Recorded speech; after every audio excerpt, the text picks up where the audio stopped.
দোকানের দই আমরা সবাই বাড়িতে এনে খাই, তবে বাড়িতে যদি দোকানের মতোই মিষ্টি দই বানানো যায় তবে দোকান থেকে কিনে খাওয়ার আর প্রয়োজন নেই। আসসালামু আলাইকুম, কেমন আছেন সবাই? আল্লাহর রহমতে আমিও ভালো আছি। আজকে আমি মিষ্টি দই তৈরি করছি। রান্নার জগতের সবথেকে সহজ রেসিপি হচ্ছে দই বানানো। আমি এখানে 1 কেজি দুধ নিয়েছি, অ্যাড করে দিয়েছি চিনি। আমি চিনিটা একটু কম ব্যবহার করি, বেশি মিষ্টি হলে আমার কাছে দই খেতে বেশি ভালো লাগে না।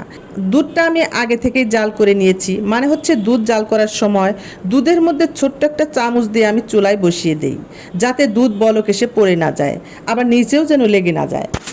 দুধ ঘন হয়ে আসলে চুলা অফ করে দিয়েছি। দোকান থেকে 30 টাকা দামের মিষ্টি দই এনে দুধের সাথে ভালো করে মিশিয়ে নিয়েছি। শুধু মিষ্টি দই নয়, এখানে টক দইও ব্যবহার করা যায়। দুধ একেবারে ঠান্ডা করা যাবে না, আঙ্গুল দিলে যেন সহ্য করা যায় এমন অবস্থায় দই ঢেলে দিতে হবে। আমি একটা মাটির পাত্র নিয়েছি। এই পাত্রটা অনলাইন থেকে দই কিনেছিলাম। পাত্রটা ভালো করে ক্লিন করে চুলায় শুকিয়ে নিয়েছি।